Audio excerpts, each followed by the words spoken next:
belajar matematika di Semansaro semakin asik. Assalamualaikum warahmatullahi wabarakatuh. Selamat berjumpa lagi di channel ini. Semoga apa yang akan Pak Anung sampaikan bisa membantu dalam memahami materi matematika. Tetap semangat dan selalu berusaha, karena matematika di Semansaro semakin asik. Assalamualaikum warahmatullahi wabarakatuh. Bertemu lagi di matematika wajib kelas 11 yang pada kesempatan kali ini kita akan belajar menentukan titik stasioner. Kalau kemarin kita belajar menentukan grafik fungsinya naik atau turun, sekarang kita belajar menentukan titik stasioner. Apa itu titik stasioner? Ya, titik stasioner itu terjadi apabila garis singgung pada kurva di titik tersebut merupakan garis horizontal. Maksudnya adalah tidak naik, tidak turun. Perhatikan pada gambar di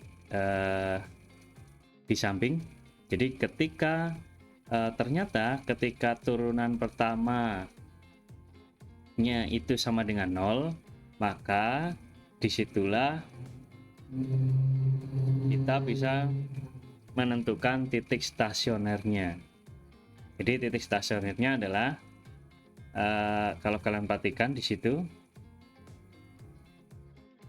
ini adalah titik stasionernya. Nah, atau kalau kemarin grafik fungsinya naik itu adalah turunan pertama itu lebih dari 0, sedangkan kalau turun adalah turunan pertamanya kurang dari 0. Nah, ketika sama dengan 0, maka ini terbentuk titik stasioner. Jadi stasioner itu ya tidak naik, tidak turun, berarti pas di sini titiknya. Maka dari situ ketika kita akan menentukan titik stasioner, maka langkah yang kita gunakan adalah menggunakan apa? Ya, turunan pertama sama dengan 0. Nah, kita masuk ke definisinya. Misalkan f fungsi trigonometri yang mempunyai turunan. Tentunya harus mempunyai turunan ya, fungsi trigonometrinya. Jika turunan pertama sama dengan 0, turunan pertama dari a-nya adalah sama dengan 0, maka fx stasioner di titik x sama dengan a. Jadi kalau ini di titik x sama dengan a. Nilai fa-nya disebut nilai stasioner fx di x sama dengan a. Jadi ketika kalian disuruh mencari nilai stasioner, berarti ya dimasukkan ke turunan pertamanya, atau dimasukkan ke fa-nya, ke fungsinya. Kemudian ketika disuruh mencari titik stasioner, maka titiknya adalah a, fa, fungsi a-nya. Jadi a, nilai a-nya, nilai x-nya maaf. Kalau di sini adalah a, kita masukkan ke fungsinya, maka ketemu titik stasioner. Ya, supaya lebih jelasnya kita masuk ke contoh. Contoh, tentukan nilai.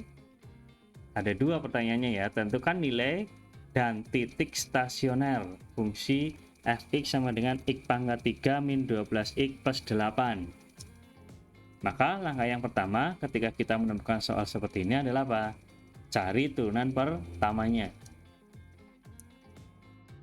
Kita turunkan turunan pertamanya, maka x pangkat 3 kita turunkan menjadi 3x kuadrat. 12 kita turunkan menjadi, negatif 12x kita turunkan menjadi negatif 12. Maka ini turunan pertamanya adalah f turunan pertama x-nya adalah 3x kuadrat min 12. 8-nya gimana Pak? Berarti hilang karena nggak ada x-nya. Kemudian kita masukkan syarat stasioner. Maka kita masukkan turunan pertama sama dengan 0. Berarti 3x kuadrat min 12 sama dengan 0. Kita faktorkan ya, menyelesaikan bentuk persamaan kuadrat. Kita keluarkan 3, sama-sama punya 3, berarti yang dalam kurung tinggal x kuadrat min 4. Berarti 3 dikali X plus 2 dikali X min 2 sama dengan 0. Maka 3 sama dengan 0 berarti nggak ada ya. Ini bisa kita hilangkan sama aja. Atau ini dibagi 3 semuanya, 0 dibagi 3 juga 0 kayak gitu ya. Bolehlah kayak gini. Barangkali kalian bingung, dibagi 3 kayak gitu. Maka yang sebelah ruas kiri dibagi 3 kita coret, yang 0 dibagi 3 juga 0. Maka tinggal X plus 2 dikali X min 2 sama dengan 0. Berarti akar yang pertama adalah X sama dengan min 2 atau X sama dengan 2. Paham ya di sini ya, memfaktorkan. Nah, setelah ketemu nilai X-nya atau A-nya, kalau di definisi tadi, maka kita masukkan, perhatikan, memasukkan ke fungsinya, bukan ke turunan pertamanya. Ya, ke fungsinya. Yang pertama, kita masukkan untuk X sama dengan min 2.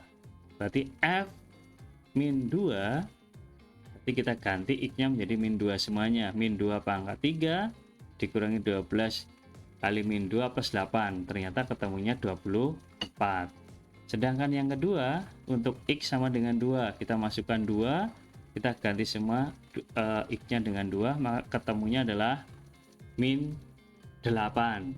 Dari sini, inilah yang disebut dengan nilai stasioner. Berarti 24 dan min 8. Pertanyaan yang pertama selesai. Nah, pertanyaan yang berikutnya, kita disuruh mencari titik stasionernya.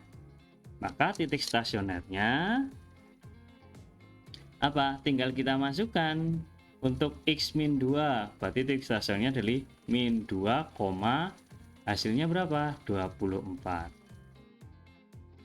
Dan yang kedua, X-nya 2.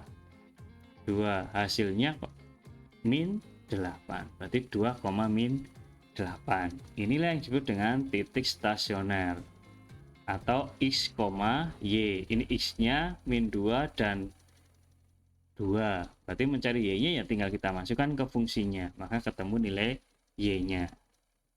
Oke, saya kira untuk pembelajaran kali ini kita cukupkan. Silahkan kalian cermati, karena besok kita akan menggabungkan untuk pertemuan berikutnya. Grafik naik atau fungsi naik, kemudian stasioner, kemudian mungkin ada fungsi turun. Jadi bentuknya gini, naik, stasioner, turun. Maka kan kita dapat melihat kurvanya bentuknya terbuka ke bawah atau terbuka ke atas, seperti itu ya. Silahkan kalian cermati, tentunya dengan latihan supaya kalian lebih paham. Saya kira saya akhiri saja. Assalamualaikum warahmatullahi wabarakatuh.